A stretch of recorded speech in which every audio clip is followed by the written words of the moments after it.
الشيطان الرجيم بسم الله الرحمن الرحيم ما ننسخ من آية أو ننسها نأتي بخير منها أو مثلها ألم تعلم أن الله على كل شيء قدير ألم تعلم أن الله له ملك السماوات والأرض وما لكم من دون الله من ولي ولا نصير۔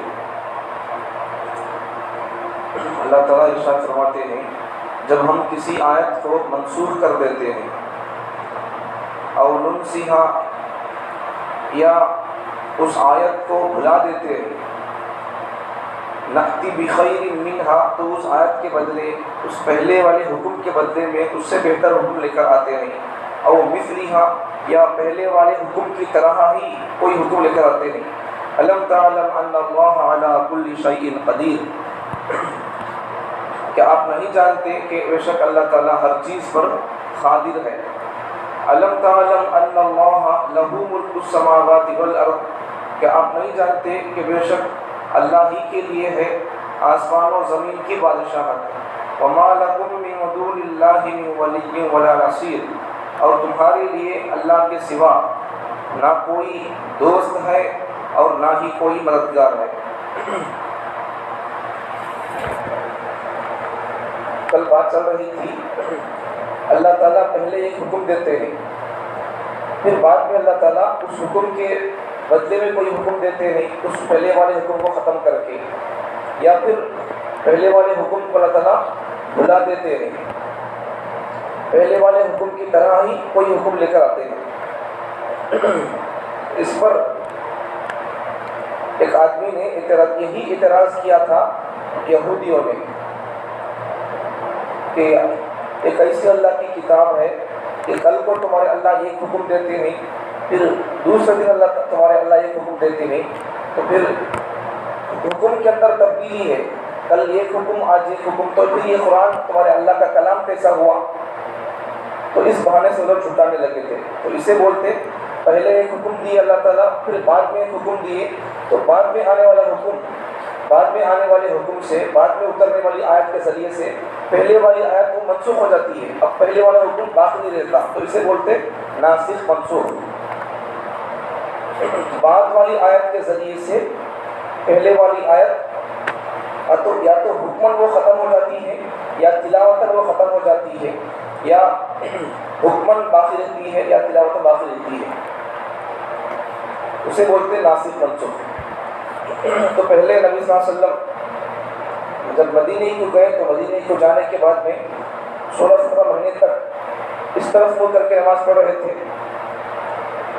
اس کے بعد میں پھر نبی کی خواہش بھی تھی کہ کعبۃ اللہ ہی قبلہ ہو جائے، تو نبی کی خواہش پر اللہ تعالیٰ نے کعبۃ اللہ ہی کو قبلہ بنا دیا۔ اب یہ کئی کو اللہ ایسا کیے تھے، آگے دوسرے پارے کے شروع میں ہی ہے وہ، اب ہم بتاؤ گا میں آپ کو۔ تو جب اس طرف چند دن نماز پڑھے تو یہ پہلے کا حکم ہے، تو اسے کیا بولتے ہیں؟ منسوخ۔ پہلے اس طرف حکم تھا، بعد میں اللہ تعالیٰ نے اسے بعد میں آیت اس طرف ہو کر کے نماز پڑھنے کی آیت آ گئی، تو جب وہ آیت آ گئی ناسخ ہی، تو یہ آیت آ کر اس حکم کو، یہ بعد والا حکم، بعد والی آیت پہلے والی اس طرف ہو کر کے نماز پڑھنے والی آیت اور حکم کو منسوخ کر دی ہے، تو یہ ناسخ ہوئی اور وہ منسوخ ہوئی۔ تو اس طرح جب ہو رہا تھا تو احکامات میں لوگ اعتراض کرنے لگے، یہودی لوگ بھی۔ اللہ اس کا جواب دے رہے ہیں علم تعلم ان اللہ علی کل شیء قدیر۔ پہلا جواب تو قرآن کے ذریعے سے اس کی بادشاہت ہے، وہ جو چاہے کر سکتا ہے، ہر چیز پر اسے قدرت ہے، اختیار اس کے ہاتھ میں ہے، جو چاہے کر سکتا ہے۔ کل بات آگے تھی اگر کسی اسٹیٹ کا سی ایم اپنے اتھارٹی میں جو حکم چاہے کر سکتا ہے، پہلے والے سی ایم کے حکم کے خلاف میں یا اس کے حکم کو منسوخ کر کے اس کے حکم کو نکال دے کر اپنے طرف سے کوئی حکم نافذ کر سکتا ہے۔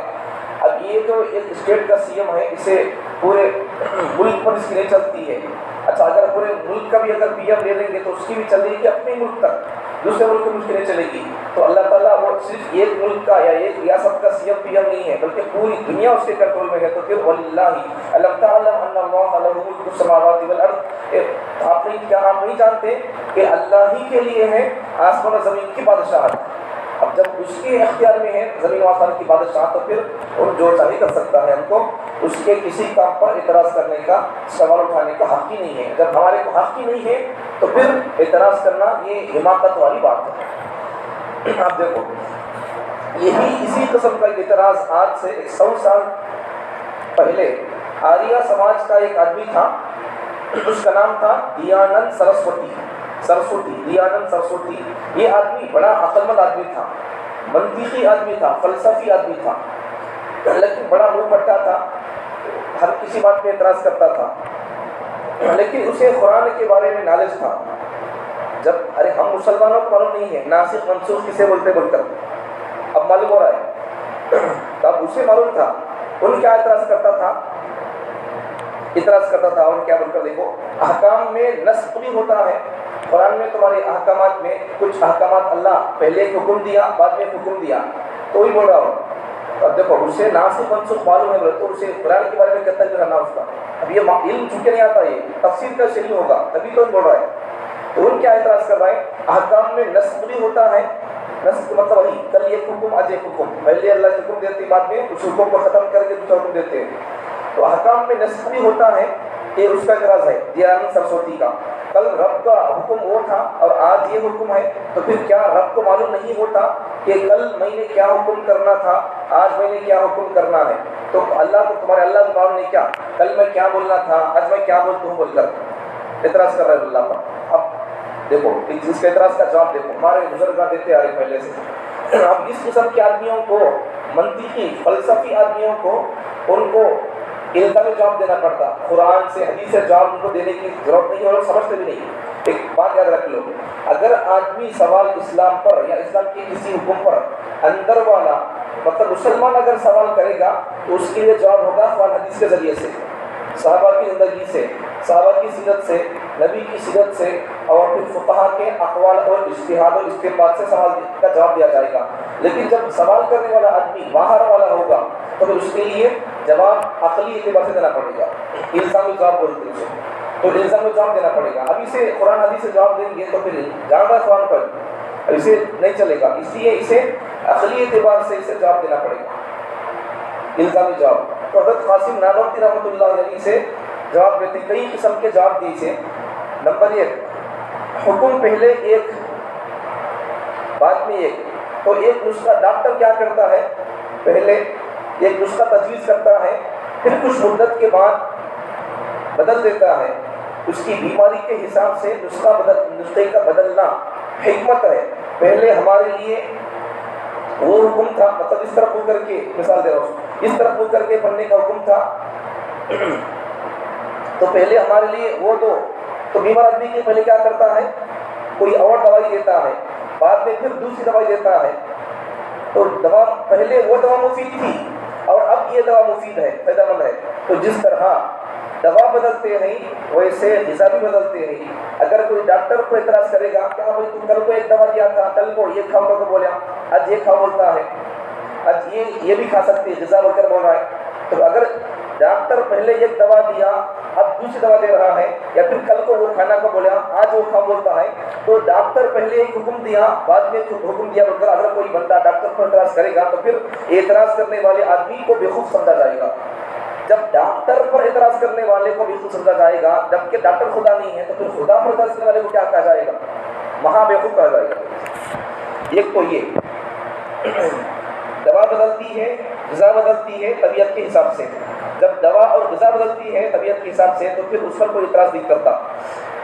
تو بالکل اسی حساب سے دیکھو، دوسری مثال دینے، دیکھو آگے نتیجہ بتاؤں گا آپ کو۔ تو یہ تو جسمانی بیماریوں میں پہلا ایک دوا تجویز کرتا ہے ڈاکٹر، بعد میں ایک دوا تجویز کرتا ہے، تو پھر اسی طرح روحانی جب بیماریاں بدلتی ہیں تو پھر روحانی علاج بھی بدلتا ہے۔ جب جسمانی بیماریاں بدلتی ہیں، طبیعت بدلتی ہے، بیماری اور غذا بدلتی ہے، تو بالکل اسی طریقے سے جب روحانی بیماریاں بدل جاتی ہیں تو پھر غذا بھی اور دوا بھی حکم بدل جاتا ہے۔ ایک جواب تو یہ۔ دوسرا جواب نمبر 2، موسم کے ساتھ لباس بدل جاتا ہے۔ جس طرح جسمانی بیماریوں کے لیے دوا بدلتے ہیں، موسم کے بدلنے سے لباس بدلتے ہیں، اسی طرح روحانی علاج بھی بدلتا ہے۔ تو سردیوں کے موسم میں لباس الگ ہوتا ہے، گرمیوں کے موسم میں لباس الگ ہوتا ہے. اسی طرح جیسا روحانی بیماریوں کا علاج ہوتا ہے بیماری بدلنے سے، ویسے اللہ تعالیٰ بھی احکامات بھی بدلتے رہتے ہیں روحانی بیماریوں کے اعتبار سے. نمبر 3، پہلے اللہ تعالیٰ حکم دیے تھے مسلمانوں کو، مسلمان اس وقت کم تھے، تو ایک مسلمان کا 10 کافروں کے ساتھ مقابلہ کرنا ضروری تھا. پہلے یہ حکم تھا، ایک مسلمان 10 کافروں سے لڑنا بنتا. مسلمان کم تھے تو یہ حکم تھا، لیکن جب مسلمان زیادہ ہو گئے تو اللہ نے کیا حکم دیا؟ اس حکم کو اللہ بدل دیا. کیا حکم دیا؟ اب حکم دوسرا ہے. پہلے حکم تھا ایک مسلمان 10 کافروں کے ساتھ مقابلہ کرے، لیکن جب مسلمان بڑھ گئے تو اللہ نے حکم کیا دیا؟ مسلمان کم تھے پہلے، بعد میں ایک مسلمان 2 کافروں کے ساتھ مقابلہ کرے. اللہ یہ حکم دیا. تو اس سے کیا معلوم ہوا؟ پہلے ایک حکم ہوتا ہے، بعد میں حکم ہوتا ہے. تو یہ ضرورت کے حساب سے، بلکہ انسانوں کی طبیعتوں کے حساب سے ہوتا ہے. پہلے شراب حلال تھی، بعد میں بتدریج اسٹپ بائی اسٹپ 3 مرحلوں میں جا کر شراب حرام ہوئی ہے.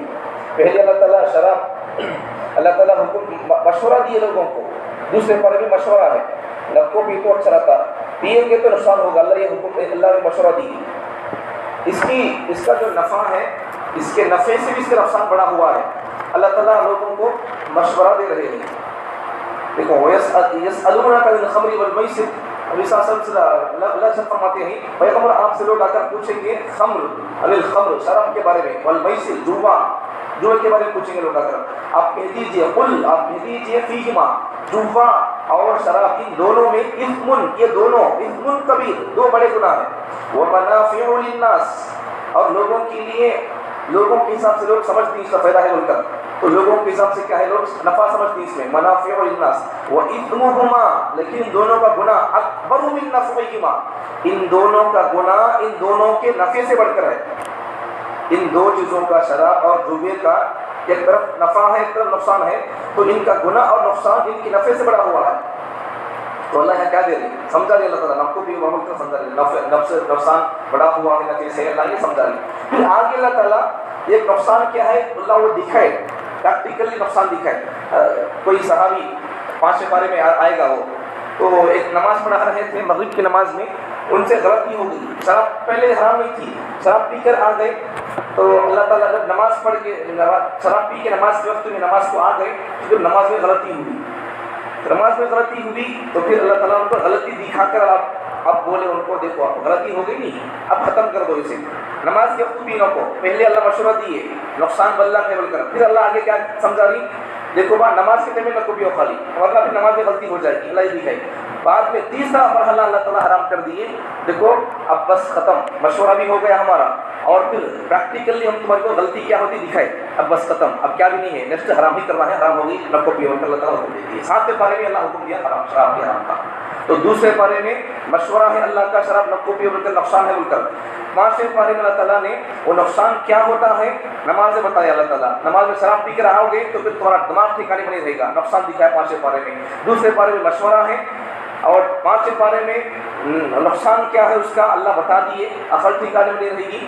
7ویں پارے میں اللہ تعالیٰ نے بالکل اللہ تعالیٰ نے شراب کو حرام کر دیا. یہ ہے نسخ. اب قرآن مجید میں نسخ کتنے سورے میں ہو کر ہے؟ تو قرآن مجید میں کبھی کبھار کیا ہوتا ہے، ناسخ آیت ایک سورے میں ہوتی ہے، اور منسوخ آیت مطلب پہلے کا حکم ایک سورے میں ہوتا ہے، اور جو حکم آ کر اسے ختم کرتا ہے وہ دوسرے سورے میں ہوتا ہے. کبھی کبھار ناسخ منسوخ دونوں بھی ایک ہی سورے میں ہوتے ہیں.